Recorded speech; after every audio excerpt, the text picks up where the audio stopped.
Moving on to vitamin B12, I think the first thing we need to realize is plants really are not reliable sources at this stage in the game of B12. And so seaweed and algae contain active and inactive forms of B12. And inactive B12 actually can attach to your B12 receptor sites and keep out active B12, so it can contribute to a functional B12 deficiency. Now, there are some blue-green algae like chlorella that may be a better source. There are a couple of very small studies suggesting they are reliable, but at this stage in the game, we can't say for sure, so we need further research. There's this new thing called duckweed. It's water lentils. They're saying that it actually, inside the plant, contains some B12 producing bacteria. We definitely need further research on that one. There's some promise, but I don't know how many people are going to have access to water lentils. And then fermented foods like tempeh, black tea, vegetables, they generally contain little active B12 in North America. Now, in some places like Indonesia, they tested tempeh. But in Indonesia, and it had usable B12, but it's fermented in these wooden vats that are contaminated with B12-producing bacteria, whereas we tend to ferment it in clean stainless steel vats. And so you don't get as much B12 being produced. So again, not super reliable sources. Organic vegetables really don't contain much B12 unless they're grown on human manure. Mushrooms are minor sources of B12, but you can only get about 5% of your necessary B12 intake from these foods. So internal production is rarely sufficient. It occurs mainly in the large intestine, and B12 is absorbed mainly in the small. Things don't usually go backwards, so what you produce in your large usually goes out the other end. B12 is produced a little bit in the small intestine and the oral cavity, but it's not sufficient to meet your daily needs unless you have extremely bad dental hygiene. You may get more bacteria in your mouth, but it's still a questionable source and not a good idea for most people. You want to have good dental hygiene, because if you have bad dental hygiene, you cut about 10 years or so off your life. B12 stores can last 2 to 3 years in some adults, but some people become deficient much more quickly. Breastfed babies born to B12 deficient mothers can develop B12 deficiency within months of birth, and it can cause severe permanent brain damage. And this should never happen. We have to make sure babies have an adequate B12 source. So what kind of symptoms do you get if you're B12 deficient? Well, you get anemic. You get this thing called megaloblastic or large cell anemia, and all the normal symptoms of anemia like fatigue and irritability and all of that. You can get nerve and brain damage. So one of the very first things that happens is numbness and tingling at the ends of your fingers and toes, and even sometimes the end of your nose. And you can get a lot of gastrointestinal disturbances and elevated homocysteine, which can increase your risk of heart disease. So what is the RDA? It's about, for adults, it's 2.4 micrograms per day. And the actual intakes, if you recall, in the Adventist Health Study, even vegans were getting 6.3 micrograms, whereas in Epic Oxford, the vegans were only getting about 0.75 micrograms. Even the lacto-vegetarians were just above the RDA. And so the B12 status of vegetarians and vegans are reflected by that. In the Adventist Health Study, too, about 13% of vegans had somewhat low levels, and we're talking under 200 picograms per mil. But in Epic Oxford, it was about 73% that were on the low side, below that number. And I mentioned before why the difference, but the difference is really about the use of B12 fortified foods and supplements in North America that aren't so available in the UK, and hopefully in Europe that will be changing. So the one thing we need to know is we should not be messing with B12. Vegans, vegetarians, and everyone over 50 needs to ensure that they have a reliable source and monitor their B12 status. So why everyone over 50? Well, the Institute of Medicine actually recommends that vitamin B12 for everyone over 50 comes from fortified foods and supplements, omnivore or vegetarian. Why? Because it's bound to protein in animal foods, and as you age, your ability to cleave the protein, or the B12 off the protein it is bound to diminishes. So you need enough gastric acid, you need enough enzyme production to be able to do that job, and it's estimated 10 to 30% of people over 50 just don't produce enough. So they make a blanket recommendation for the entire population. And for people over 50, if you look at plant versus animal sources, unfortified plant foods we know are not reliable sources. However, B12 fortified foods are more reliable than animal products for people over 50 years of age. So how much B12 do we need? Well, it's debated still, but generally we recommend at least 1,000 micrograms from a supplement 2 to 3 times a week. We only absorb anything over about 500 micrograms. We only absorb maybe 0.5 to 1% of that B12. That's why the number is so high relative to what we need per day. And if you're doing it per day, probably 25 to 250 micrograms is a good idea. Even 10 may be enough, but to be on the safe side, 25 to 250 in a multi would do the trick. If you're relying on fortified foods, you want a couple of servings per day with 4 to 10 micrograms per serving. So you would get about 4 micrograms in a heaping tablespoon of nutritional yeast, for example. So reliable sources for vegans and lacto-ovo-vegetarians would be supplements and fortified foods, and additional sources for people under the age of 50 for lacto-ovo would be dairy products and eggs. So what are the best plant sources of B12? Well, meat analogs, ready-to-eat cereals, non-dairy milks, nutritional yeasts that are fortified with B12. And just to give you an idea of how animal products compare, it's very, very similar amounts in these foods to what you would get in animal products. So omega-3 fatty acids, don't we need, the big question that people ask is, don't we need fish to get enough omega-3s?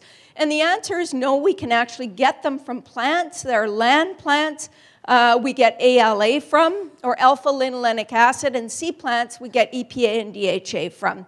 And that includes microalgae in supplement form, or macroalgae, which is seaweed, but it only provides EPA.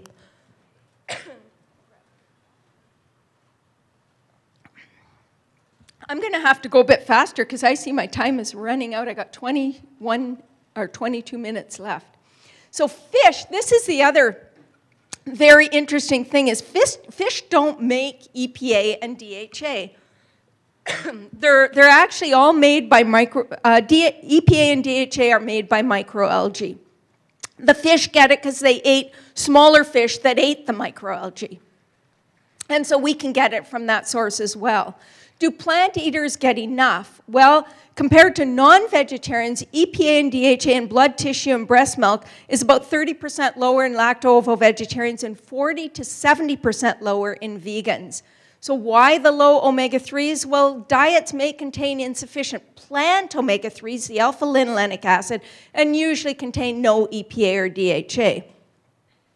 Diets also may not be very well designed to maximize the conversion of plant omega-3s into the more biologically active, long, big omega-3s, EPA and DHA.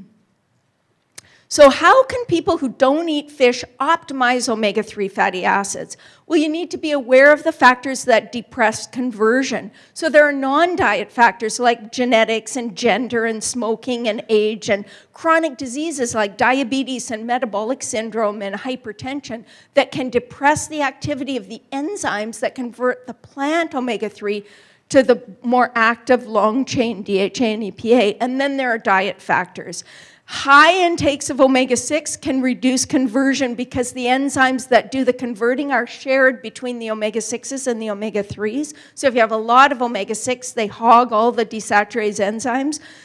Inadequate nutrition, so we need enough protein, we need enough vitamins and minerals. Trans fatty acids and alcohol both depress conversion as well. And very high fat diets, they compared a 40% fat diet with a 20% fat diet, and there was much better conversion with the 20% fat diet than with the very high fat diet. We need to ensure that we eat enough plant omega-3s, so enough ALA so that we can do the conversion. So for those that don't eat fish, probably about 2 to 4 grams a day is recommended. And you would get that from an ounce of walnuts or a heaping tablespoon of ground flaxseed, or a tablespoon or 2 of chia seeds, or a couple of tablespoons of hemp seeds, or about 20 or 30 cups of leafy greens. So leafy greens, about half the fat is omega-3, but certainly you would need to eat, again, like a horse or a cow to get enough from leafy greens, 20 to 30 or 40 cups a day. So, and reduce omega-6 if it's excessive. My time just increased, which is just lovely.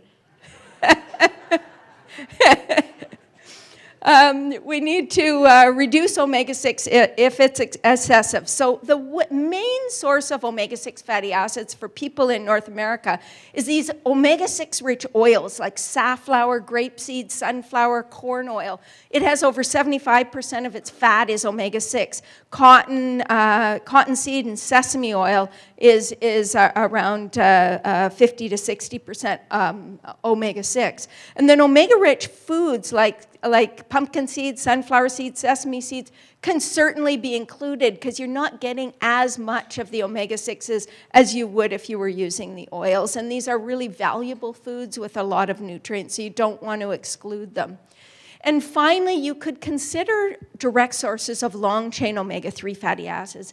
And I know that this is a can of worms in the plant-based world right now. There's a lot of controversy over whether or not we should be taking EPA and DHA directly.